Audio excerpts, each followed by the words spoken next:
Hello, എൻ്റെ പേര് ശ്രീഹരി. അപ്പോൾ നമ്മുടെ പുതിയൊരു വീഡിയോയിലോട്ട് സ്വാഗതം. ഇന്ന് നമ്മൾ ചെയ്യാൻ പോകുന്ന രണ്ട് തമിഴ് സിനിമയുടെ റിവ്യൂ കേട്ടോ. രണ്ടും നിലവിൽ OTT റിലീസായി. ആ രണ്ട് സിനിമകളെ പറ്റിയാണ് നമ്മൾ ഇന്ന് സംസാരിക്കാൻ പോകുന്നത്. അപ്പോൾ നമുക്ക് ഡയറക്റ്റ് വീഡിയോയിലോട്ട് പോകാം. ഏത് സിനിമയാണെന്ന് നിങ്ങൾക്ക് തമ്മിൽ കണ്ടപ്പോൾ മനസ്സിലായിട്ടുണ്ടാകും. ഫസ്റ്റ് സിനിമ സ്റ്റാർ. കവിനെ നായകനാക്കി എലൻ സംവിധാനം ചെയ്തതാണ് സ്റ്റാർ. രണ്ടാമത്തെ സിനിമ ഒരു നൊടി എന്നൊരു സിനിമയാണ്. അതും തമിഴ് സിനിമയാണ്. 2024 രണ്ടും റിലീസായത്. അപ്പോൾ നമുക്ക് ആദ്യം സ്റ്റാറിനെ പറ്റി പറയാം. നമ്മൾ കണ്ടു മറന്ന കുറേ സിനിമകളൊക്കെ ഇല്ലേ, അതിലെ കുറച്ച് ഭാഗങ്ങളൊക്കെ അവിടെ നിന്ന് ഇവിടെ നിന്നൊക്കെ വലിച്ചെടുത്ത് ഒരു സിനിമയാക്കി എടുത്തൊരു ഫീൽ ആയിട്ടാണ് എനിക്ക് സ്റ്റാർ ഓവറോൾ ഒരു ഇത് തോന്നിയത് കേട്ടോ. അധികം അങ്ങനെ പോസിറ്റീവായിട്ട് തോന്നിയില്ല. അതിലെ പെർഫോമൻസുകൾ കൊള്ളായിരുന്നു. കവിൻ്റെ പെർഫോമൻസ് അടിപൊളിയാണ്. അദ്ദേഹത്തിന് ഗെറ്റപ്പ് ചേഞ്ചുകളൊക്കെ ഉണ്ട്. അദ്ദേഹം ഒരു സിനിമ ഒക്കെ ആഗ്രഹിക്കുന്ന ഒരു വ്യക്തിയാണ്. സിനിമയിൽ ഇങ്ങനെ ഫെയിം ആവണം അല്ലെങ്കിൽ അന്ന് അഭിനയിക്കണം എന്നുള്ളൊരു ആഗ്രഹത്തിന്റെ പുറത്ത് ഇങ്ങനെ നിൽക്കുന്ന ഒരു വ്യക്തി, അല്ലാണ്ട് അതിയായ ആഗ്രഹങ്ങളും അങ്ങനെയൊന്നും ഇല്ല. പക്ഷെ പിന്നീട് പുള്ളിക്ക് ലൈഫിലുണ്ടാകുന്ന കുറച്ച് കാര്യങ്ങളൊക്കെയാണ് കേട്ടോ സിനിമ എക്സ്പ്ലെയിൻ ചെയ്യുന്നത്.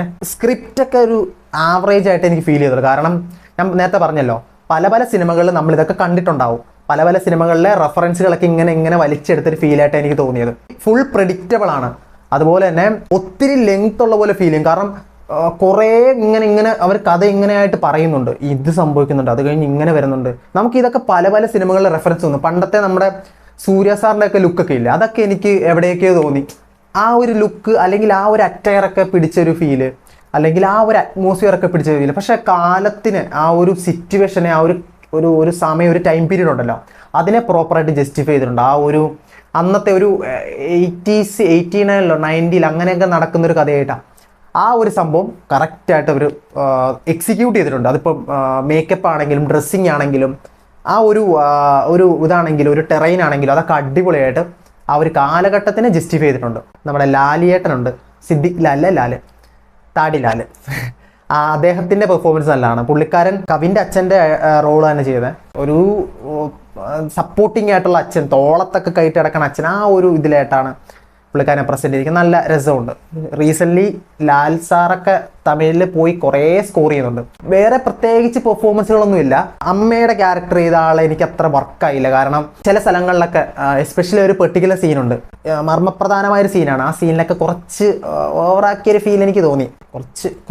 കുറച്ചിരുന്നെങ്കിൽ ബെറ്റർ ആയത് പെർഫോമൻസ്. മെയിൻ പ്രശ്നം ഇത്ര ലെങ്ത്തിൽ കുറേ സിറ്റുവേഷൻ വരുന്നതുകൊണ്ട് നമുക്ക് തന്നെ ഒരു തോന്നൽ വരും, എപ്പോൾ തീരും, കുറേ നേരം ആയല്ലോ എന്നൊരു ഫീൽ. ഇൻ്റർവെല്ലൊക്കെ വരുന്നതാണെങ്കിലും ഒരു ഫുൾ സിനിമയുടെ ഒരു സ്റ്റോറിയാണ് ഇൻ്റർവെല്ലിൽ വരെ പറയുന്നവർ ഏകദേശം. പിന്നീട് അടുത്തൊരു സിനിമയുടെ സ്റ്റോറിയാണ് അടുത്ത ഇൻ്റർവെല്ല് ശേഷം പറയുന്നത്. 2.5 മണിക്കൂറേ ഉള്ളൂ എങ്കിൽ പോലും ഒത്തിരി ലെങ്തി ഫീൽ ചെയ്തു. എനിക്ക് ഫസ്റ്റ് ഹാഫാണ് കുറച്ചും കൂടി ഇഷ്ടപ്പെട്ടത്. കാരണം ഫസ്റ്റ് ഹാഫ് കുറച്ച് ബെറ്റർ ആയിരുന്നു. എല്ലാവരും വന്ന് നല്ല രീതിയിൽ പെർഫോമൻസ് ചെയ്ത പോലെ തോന്നി.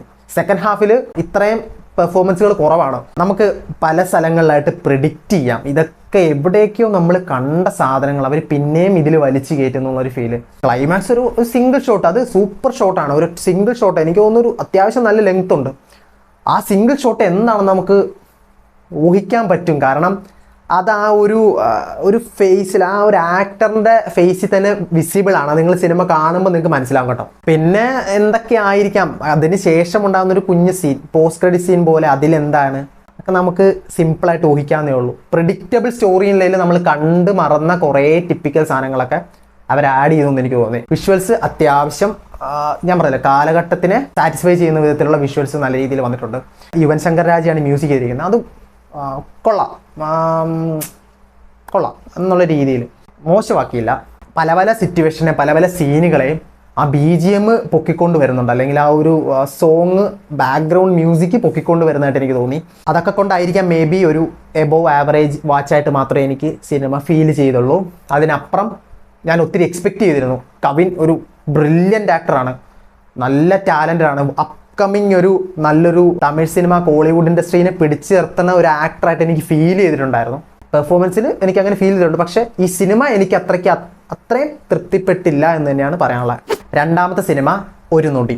ഒരു സിമ്പിൾ സെൻറ്റൻസിൽ ഞാൻ പറയാം, നല്ലൊരു സ്ക്രിപ്റ്റിൻ്റെ പുറമേ കൊണ്ട് എന്തൊക്കെയോ കാണിച്ചു വെച്ചൊരു ഫീൽ കേട്ടോ.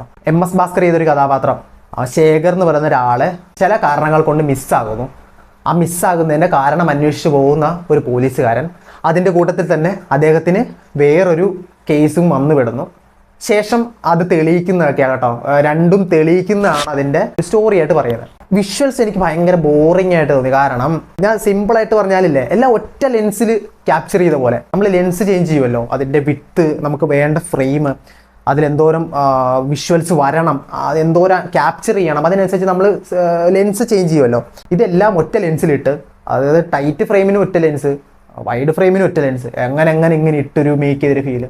സ്ക്രിപ്റ്റിനെ ജസ്റ്റിഫൈ ചെയ്യുന്ന തരത്തിലുള്ള ബെറ്റർ മേക്കിംഗ് ആയിട്ട് തോന്നിയില്ല.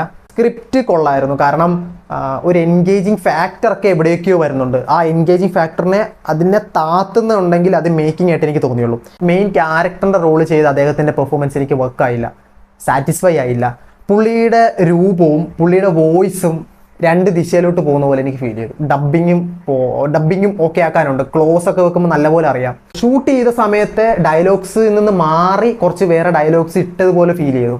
ഡബ്ബിങ് ഇച്ചിരി റെഡിയാക്കാനുണ്ടായിരുന്നു കേട്ടോ. ടൈറ്റ് ഫ്രെയിമൊക്കെ വെക്കുമ്പോൾ ഇല്ലേ, ഭയങ്കര വൃത്തികേടായിട്ട് എനിക്ക് തോന്നി. ക്ലൈമാക്സിനോടൊക്കെ അനുബന്ധിച്ച് വന്ന വിഷ്വൽസൊക്കെ എനിക്ക് വലിയ പ്രശ്നം തോന്നിയില്ല. എസ്പെഷ്യലി ഒരു ഇൻട്രഗേഷൻ സീനൊക്കെ ഉണ്ട്, ആ ഒരു ഭാഗങ്ങളൊക്കെ കൊള്ളാമായിരുന്നു തോന്നി കമ്പാരിറ്റീവ്ലി. അയ്യോ, പെർഫോമൻസിൻ്റെ കാര്യം പറഞ്ഞപ്പം ഇത് ഒരു അമ്മയുടെ ഒരു ക്യാരക്ടറുണ്ട്, ഒരു കേസൊക്കെ ഇട്ട് വരുന്ന അമ്മയുടെ ഒരു ക്യാരക്ടറാണ്. പുള്ളിക്കാരിയുടെ പെർഫോമൻസ് ഭയങ്കര എക്സാജറേറ്റഡ് ആയിട്ട് എനിക്ക് തോന്നി. കാരണം ശരിയാണ്, പുള്ളിക്കാരിയുടെ വിഷമം കാണിക്കുന്നതാണെങ്കിലും വർക്കായില്ല. അത് പെർഫോമൻസ് വർക്കായില്ല, കാരണം കുറച്ച് എക്സാജറേറ്റഡ് ആയിട്ട് പോലെ ഫീൽ ചെയ്തു. പിന്നെ MS ഭാസ്കറിനൊരു ചെറിയല്ല ഉണ്ട്, ഒരു ഇമ്പോർട്ടൻറ്റ് റോളാണെങ്കിലും സ്ക്രീൻ പ്രസൻസ് അധികം വരുന്നില്ല. പക്ഷെ പുള്ളിക്കാരൻ്റെ ഭാഗങ്ങൾ വൃത്തിയായിട്ട് ചെയ്തിട്ടുണ്ട്.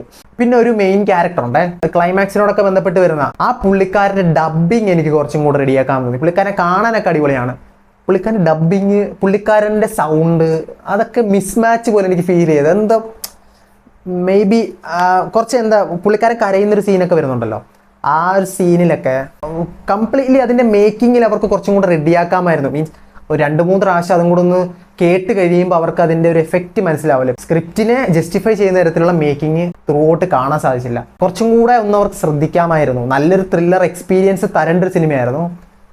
കഥയിൽ നിന്ന് പല സമയങ്ങളായിട്ട് വിട്ടുമാറുന്നൊരു ഫീല്, മീൻസ് നമുക്കത് തോന്നുമെങ്കിലും ക്ലൈമാക്സിനോടനുബന്ധിച്ച് എല്ലാം സോർട്ട് ഔട്ടായിട്ട് വന്നൊരു ഫീല് വന്നിട്ടുണ്ട് കേട്ടോ. നല്ല അറ്റംപ്റ്റ് ആയിരുന്നു, ബെറ്റർ ആക്കാമായിരുന്നു. നിങ്ങൾ ഈ 2 സിനിമകളും കാണാത്തവരാണെങ്കിൽ മാക്സിമം കണ്ടു നോക്കണേ. കണ്ടു നോക്കിയിട്ട് നിങ്ങളുടെ അഭിപ്രായം കമൻറ്റ് സെക്ഷനിൽ പറയണേ. മേ ബി കുറേ പേർക്ക് ഇഷ്ടപ്പെടാം, കുറേ പേർക്ക് ഇഷ്ടപ്പെടാതിരിക്കാം. നിങ്ങൾക്ക് ഇഷ്ടപ്പെട്ടെങ്കിൽ കമൻറ്റ് സെക്ഷനിൽ പറയുക. ഇനി നമ്മൾ റിവ്യൂ ചെയ്യണമെന്ന് ആഗ്രഹമുള്ള സിനിമകൾ ഉണ്ടെങ്കിൽ, നമ്മളത് കണ്ടതാണെങ്കിൽ താഴെ കമൻറ്റ് സെക്ഷനിൽ പറയണേ. അതിൻ്റെ റിവ്യൂ നമ്മൾ ചെയ്തിടാം. നമുക്ക് അടുത്തൊരു വീഡിയോ ആയിട്ട് പിന്നെ കാണാം.